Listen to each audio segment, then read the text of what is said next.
Hi, welcome back.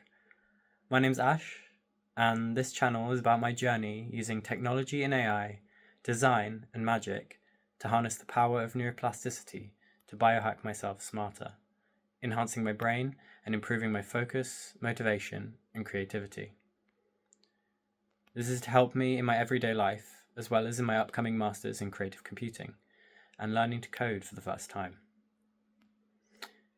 I plan to use a mixture of existing technology and design of tech and systems and things I make alongside my course, as well as on it, to aid me in this post-humanist journey. So to briefly recap my last video, I shared plans for this channel with my weekly creative and neuroplastician updates, and introduced the idea of neuropositivity, or neuropositive choices, a term I've coined to describe choices that promote positive brain growth in the desired direction. That is towards your higher self, or the self or brain that you'd like to become. And now for the weekly update. I started this week with some philosophy. I've been examining post-structuralist philosophy in tiny chunks for a little bit, and I've been substituting my usual podcasts, comedy podcasts, mostly for philosophical videos, or videos about things I'd like to learn about. And this week, I have moved on to existentialism, and I had a little moment with Camus and the Myth of Sisyphus, and kind of engaged with absurdism as a kind of form of motivation, and I found it really inspiring. It really kind of got the engine revving and gave me motivation to get out and do the things that I need to do in my everyday life. I've really enjoyed trying to find naturally finding enjoyable moments of joy and in really previously boring, mundane stuff. The first moment that I put this into practice was I was in a live chat with a tech support person, and they were being completely useless, as they often are. They were clearly working between lots of different clients at the same time. I'm sure they must have been really overworked, and it's a thankless crap job, to be honest. And they're probably being treated like shit and paid crap as well. So I have a lot of sympathy, but often that sympathy can only get me so far when I'm kind of, constantly waiting for replies and being told, I'll be escalating this to my team that'll blah, blah, blah. And it's just sort of thinking, is there really a team? Are you really working on this? Are you just talking to someone else? Working on, a million different clients at the same time. Anyway, and not really getting anywhere basically at all, and finding it incredibly frustrating. And so, I think a moment kind of clicked for me during that, when everything was just kind of too much, and just too boring and mundane and absolutely getting nowhere. And I just decided, right, this doesn't have to be boring or frustrating. This could be fun if I choose it to be. So I decided to treat it like a game. I made this conversation with this kind of bureaucrat, drudgery robot person, who, by the way, wasn't actually an AI because of how poor their understanding of the English language was. And so it was a really smart AI that had been trained to, or a well-designed AI that had been trained to simulate a very poor conversation with a useless agent. I decided to have fun with it. Really, I took on the role of that kind of customer service drudge myself, and sort of made it into a battle to see who could be the more polite and uselessly bureaucratic almost. Just like having so much fun with how freely and graceful I could make everything, like saying, oh, like when they left me to check on something, for example, I would say, oh, please give me one moment, sir. I'll just go and check on that. Please bear with me one moment. And just being like completely over the top with it. And I think they almost kind of enjoyed it. I think they could sort of tell that I was going in a different direction. They didn't seem like, it didn't seem like aggressive or anything. It seemed like it was clearly within the realm of plausible deniability. But yeah, I really enjoyed it, and I think it probably made their day a little bit better, as well as mine. So yeah, I've been trying to take that mindset forward, especially into the house hunting, which is something I've been having to spend most of my energy on at the moment. I still haven't found a place in my place to live near my course, and so since it's starting in a week, I'm a little bit worried. And so I've been doing a lot of just kind of mindlessly combing through, like Rightmove and things like that, and Spare Room to find like something temporary and something longer term at the same time, and meeting people, buddying up, etc. And it's really exhausting and hard to motivate myself, or it would have been, maybe previously was and has been for the past like month, really hard to motivate myself to do that. But I'll give it maybe 50% for the urgency, 60% even, but a genuinely huge amount has changed results wise since I've been engaging with this kind of absurdist existentialist viewpoint. And I know it's a bit of a cliche, somehow, to be young and enjoying or into existentialist philosophy, but you've got to do it at some point, I think, and I think this is really helping. I don't want to take it too far in a the cringy incel grind set mentality direction, but rather kind of just pushing me into genuinely finding a way to enjoy life a little bit more in all of its beautiful boredom and drudgery. So yeah, this kind of has been helping me with things like that, and then it gave me a lot of energy, really. I felt like I kind of could harness my like the autistic side of my neurodivergence is kind of hyper focus mentality, like my kind of natural proclivity towards focusing on one subject for a very long time, and it seems strange that I've struggled so much with focus in my life, to then see very recognizable moments of being able to focus so deeply on something for so long. And I realized that, what I'm really struggling with a lot of the time is the conflict between my kind of downwards 100 miles an hour focusing on one thing in this very kind of autistic way, and then that kind of lateral thinking, creativity, designerly sideways thinking that's kind of taking me off into lots of different kind of tangents and ideas along the way. And so I think often it's a case of, things that were previously attributed to ADHD were really just this kind of lateral thinking, and you need to hone that in. But I found that, I can suppress those urges a little better when I'm for example, go and look up some random thing that came up in whatever I'm working on and go on a Wikipedia rabbit hole about that. But yeah, I feel like I can sort of suppress that a little bit more. It's like automatically suppressed when I'm truly motivated.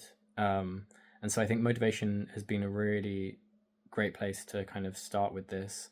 this kind of accidental motivation. And this kind of led on to watching the Andrew Huberman talk with David Goggins, where he was, just talking about how he built himself up from nothing, weighing £1 million, and being very slow cognitively, and yet just putting in the brute force effort to learn and become a paramedic, and how he would kind of comb through the same text, the same page on a text, a million times to try and like actually learn it, because he would read it and say, oh, I have ADHD, whatever, and I can't quite make sense of it. And he said, well, it's just not going in, I've got to read it a lot. And so he just read it a lot, read it a million times until it made sense, and he put in the time.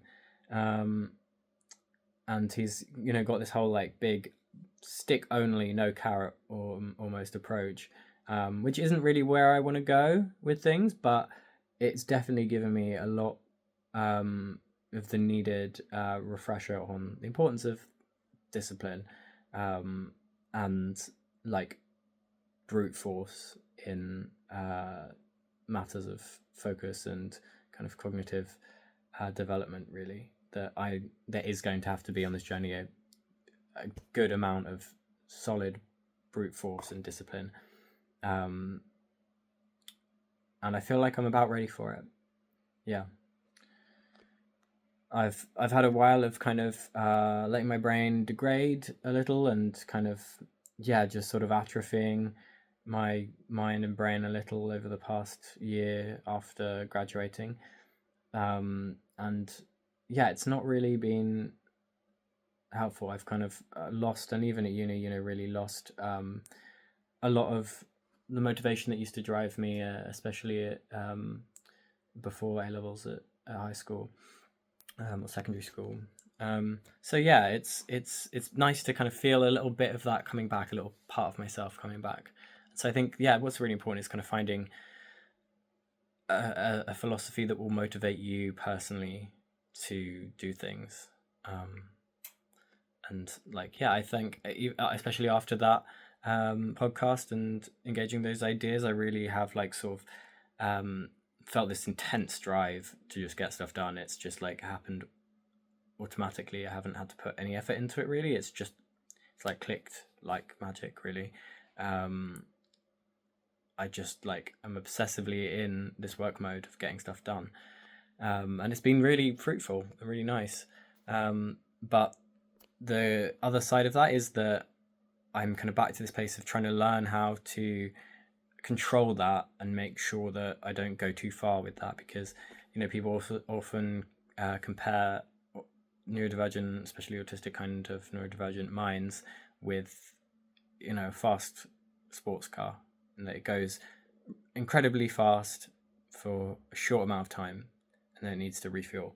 And that's really where I'm at. I can go really fast and for a day or days, and then bam, I'm screwed and I've got no energy and I've used all my resources. And so I think which is what happened this week. I had 2 big down days. First one was due to this overexertion and a moment of kind of recreation, trying to kind of balance the work, I guess, and kind of milk my last bits of free time before I'm working very hard in the MA, learning to code and everything. And so I need to kind of manage that, but also that mindset of work hard, play hard. But also I had another down day, just because of this too much, going too hard and too fast, and kind of working out and going on very little sleep, and kind of deciding, what, normally when I don't have much sleep or don't sleep at all, which is something I struggle with, I'll try to sleep in longer and I'll take it really easy and try to recover that day. But now I'm just kind of deciding, no, I can't afford to do that. I need to get up and do stuff, and I can't use it not sleeping properly as an excuse to not do things really. So I went out. I got up and I did my workout, which actually was probably a mistake this time. I mean, it was a neuropositive choice in that it solidified what I want to do in that situation going forward. But I think considering how down energy wise that I was, it definitely made that day, took that day from like a day of being kind of low energy to like being very low energy, or at least it felt like that. So maybe on days like that, I should do a small workout in the morning, a very small one, just to kind of do the neuropositive choice and build those atomic habits, really, and maintain those habits. But then kind of save the proper workout for the afternoon or like the kind of evening, not right before bed, obviously, because I think that would energize me too much. But yeah, a little later on. And then yeah, kind of coming to the end of my weekly recap, I had a really nice experience, and kind of segueing into this the research and design section. I discovered this software, AI mind mapping software, simply by looking for it. I believe the website is mindmap.ai. And yeah, it was really, really interesting. Creating a mind map using AI, just typing in something. It's exactly what I wanted. I just hoped that it had been created, and luckily it had. Typing in some things that I wanted mind mapped, and there they were. I previously experimented with the diagrams apps or the diagram GPTs on ChatGPT, and they're kind of crap. And so yeah, it was really nice to kind of find a dedicated app for that. And I even reached out to the owner, the creator of the app, and hopefully we've had a little dialogue, and we're interested in kind of getting together maybe to talk about that, because I'm working on mind maps myself. I've done some design research into gigamapping, which is a system of huge big mind maps created by Berger Seveldson, which integrate all of the parts of a design's analysis on like a huge mind map of lots and lots of individual pages, so you can connect them in all sorts of ways. Very beautiful mind, and Charlie Kelly in the mailroom meme. But it works really well, and you can do amazing stuff, especially for systems design. But yeah, it's a really good way of kind of solving and approaching the wicked problems of design. And so yeah, I kind of have adapted that into my own system of meta maps, which adds the design process itself into the map, using a kind of Hegelian dialectical system of like criticisms to a point, and kind of answers, and a kind of a back and forth dialogue of thesis, antithesis, and then a series of syntheses that answer those, and then an eventual final kind of solution that will be worked forwards on that. And so yeah, like where Berger Seveldson's gigamaps only take into account the analysis, and say to have the design separately, my gigamaps, my metamaps, take integrate the design process right into that analytical framework of the larger mind map, which I found really, really awesome. But the thing is that for my designs at undergrad, but the problem is that sometimes it can be quite overwhelming to map it all manually. At the moment, I'm use Illustrator, which is the kind of thing that Berger Seveldson recommends. He said he tried all sorts of software and it didn't work for him. But I don't know. I think it's a little too much to be constantly changing the colors and working on the formatting all individually. And it's a very large document you're working with, so it can get quite complex. So I really, really am trying to work on developing in the long term something of my own to hopefully aid in the mind mapping process in a way that makes a little more sense to me. And so, yeah, reaching out to this person is the kind of thing that, would normally allow my anxiety to prohibit me from doing, and kind of perfectionism to stop me from doing. But I'm really glad that I reached out, and just started the conversation, really. And I hope that we can, yeah, work on, like, kind of, can provide some feedback to their system, and we can just have a little chat, and it'd be nice to enthuse with someone else who's into mind maps and AI and their collaboration, together. So yeah, really excited about that. I think that's some the kind of software that I really enjoy using, and it's quite similar to the kind of things I have in mind for designs that I might want to work on myself later on, which are maybe more in the learning as well area. And so, yeah, moving on to research and design, the research and design segment. I'd like to kind of eventually get to a point where I can chat with my own metamaps, and interact with them in kind of new ways. And so, this week I've been my main design has been interacting with design, and has been in terms of two new systems for being more neuropositive and tracking really my my neuropositivity. So the first one, again, neuropositive choices are those decisions that promote brain growth and align with your higher self, that make your brain grow itself and strengthen itself in the neural pathways that do what you want it to be doing, which is different for everyone else, but hence the term I've created, neuropositive, to mean your specific goals and aspirations. So what's neuropositive for one person might be neuronegative for another person. Just depends on what you want to do. For example, creatives, some people, like my peers on the undergraduate design course, might enjoy smoking weed to be more creative, and it makes their brain a little more loose with its connections, and a little more in that kind of lateral thinking dimension of going, making more sideways connections, and that can be super useful for creative people, and people who kind of looking for a certain type of creativity. For me personally, that doesn't work at all. That I'm good at doing the lateral thinking. I've got enough of it, I think, and so that doesn't work for me. And so what might be a neuropositive choice for someone else, like smoking, substances that might help with that, would be a neuropositive choice for them, a neuronegative choice for me. And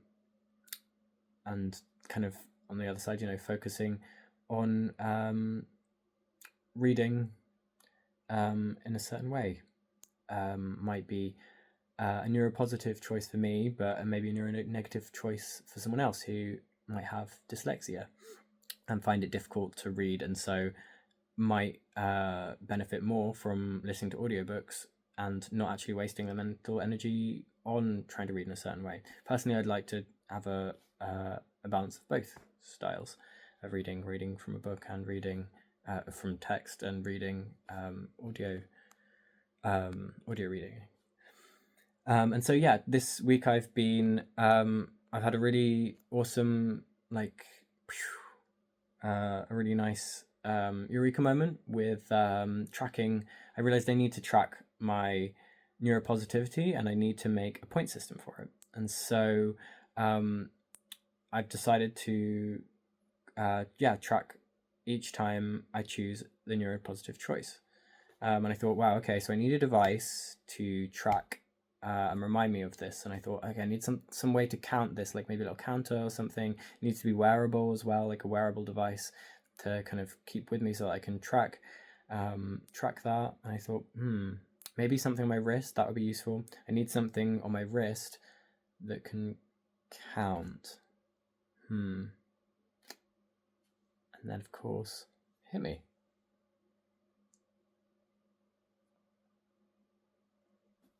It's a watch. It's my grandma's watch, actually. yeah, it works perfectly. I've got my digital watch as well for telling time, and then this dead watch, which I use to count my points. And so throughout the day, I just whenever I make a neuropositive choice, I just turn the dial one forward, and I go like 5 minutes forwards for a full point, and like 2.5 minutes forwards for half a point.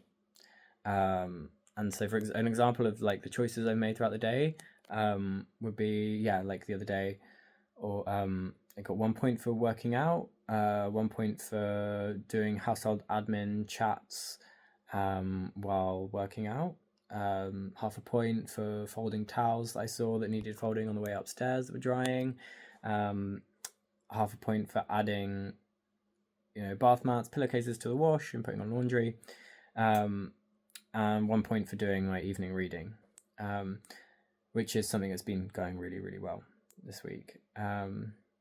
But yeah, I mean, I'm trying to like refine what kind of things I want to allow myself to get points for, because those 2 half points are things I'm not quite sure about, like the folding towels on the way upstairs and adding bath mats and pillowcases to the wash. I'm thinking sometimes opportunistic kind of tasks like that can be quite damaging, because they tend to kind of erode my focus and sense of doing one thing at a time. And so I need to kind of stick to adding those as reminders, using normally when I try to think of a task like that, I try to use OK Google or whatever it is to make that happen as a reminder instead, so that I can like adjust that rather than getting stuck in that task and then getting that reminding me of another task and kind of just like losing track of where I was supposed to be and being somewhere completely different. But when they're tasks that clearly need doing and that I've been procrastinating, like folding towels, it can be quite nice to get those done. So I think I definitely need like a way to go forward with these. Like maybe I'm gonna take away points for times when I do a task opportunistically when it didn't need doing. I think I've maybe taken away a point once or twice for that, but I'm not sure. I need to figure out that going forward. So yeah, moving on to a new segment, things I struggle with, challenges. That's something I struggle with, and also overexertion and sleep. I've always struggled with sleep, but I think one thing that helps is just having a regular routine is what I really need to do, and making sure that I'm exerting myself enough physically in the day as well. Like I'm getting plenty of exercise, and also making sure I'm getting enough daylight early in the day, as it's really important to reset and like keep your circadian rhythms kind of going in the right the right pace. So that's something that's been difficult, because I'm a bit of a dolphin chronotype. I end up getting a boost of energy quite late in the day, and then that can really send me down a bit of a rabbit hole and make it difficult to calm down. So sometimes that kind of autistic hyperfocus can kick in late in the day, and I really like that inspirational period, but I need to find a way to kind of keep that under control. And I've currently got a rule of like after 9, don't allow myself to start any new tasks or anything that will be exciting, because I need to be going downwards. But I've broken that rule quite a few times in this week, so I need to kind of, because I keep kind of, it's that thing of starting things late in the day starting a bit late, and then needing kind of to feel like I need to make up for it in the evening, to have a tiny bit of recreation time really, which will then lead on to often like creative and design things, because the things I do in my recreational time will inspire me to do new things. For example, moving on to the second design thing that I have added. This came to me while I was, I don't know, on the internet, randomly looking at crap and getting distracted from one thing and another thing, while trying to watch a documentary. I think I got distracted and wanted to research something, and so I created this. I've created this system of a weekly digest. So what I'm going to do is I've added this to my custom instructions in ChatGPT and in my memory, but there's like an ongoing in memory of ChatGPT, an ongoing list of things that I want to look up or learn about this week, and so from any chat I can tell it about that, and so add things basically to this ongoing list of things that I'm interested in, would like to learn more about, and then at the end of the week, I am going to condense those into a consumable media of some kind. Like, so it's going to be like at first maybe it'll just be a readable digest. I'll have ChatGPT read to me, but I'd also like to use apps like NVIDIA AI to make a video about it, to automatically generate a video about it, or perhaps a podcast. I was previously planning on using Recast, which converts articles into podcasts, but just found out that that's being taken down, which really sucks. So I'd love to find an alternative to Recast if anyone has any ideas out there, because the idea of making a podcast out of it is awesome. So I'd love to just kind of make a podcast out of all of those distractions of the week, and so I can just get them all in my brain at once, rather than going off in a Wikipedia rabbit hole to research something every time I do a piece of work. So it's really good, this new system of the weekly digest, because I can, I will frequently be, even in a GPT chat and need to research something else. And so whenever I'm in any chat on ChatGPT now, because it's added to my memory bank, I can just, and because it's in the custom instructions explaining it, I can literally just say like, oh, actually that reminds me of this, can you add that to my weekly digest? And it'll be like, yep, sure, it's added to your weekly digest, and then I can forget about it and learn about it later on. That one I think is going to be really helpful, because that's something that really does distract me the most, is like finding, like, being inspired by something really tempting. It's like Mara's temptations of the Buddha sitting under the Bodhi tree. It really is Wikipedia is my Mara. I think I'm really excited to see where these go. The neuropositivity tracker, I'm calling it the neuroposometer. Want to see where the neuroposometer goes, and this weekly digest. And then obviously next week, in exactly a week, I will be doing my course. Be my first day. So very excited and nervous, and actually not really nervous. I'm nervous about finding a place, but I'm honestly mostly just excited, I think. Like, I've been waiting for this for so long. This course, it's been a dream of mine for years. And I'm so glad to be doing it. I feel really grateful and lucky. So my goals for this next week is moving on to another section, which will be a regular section. Things I want to work on this week are, I'd like to find a motivator for, like, kind of making sure that I'm kind of getting out of bed immediately. Usually that hasn't been that difficult as it kind of previously has been when I've had poor mental health and depression and things, but ever since I've kind of had this thing of meditating upon waking, that's been a really nice transition, because then I can sort of, even if I feel like just going back to bed, I can instead say, actually, we're going to meditate which is very restful. So I'm tempted to go back to sleep, but instead I'm just going to set a timer, 10 minutes, and meditate. And that's so difficult to say no to, because I mean, when you want to sleep and you know you're not supposed to, but you can offer yourself something productive to do that is also basically feels similar to sleeping. It's brilliant. That's been a really awesome one. So, but the gap now then is from going from the end of the meditation into my morning movement practice, which involves yoga type movements of my own creation, and also a visualization practice of my goals and stuff like that. And that's the spiritual practice that I've been integrating with myself. The movement practice evokes different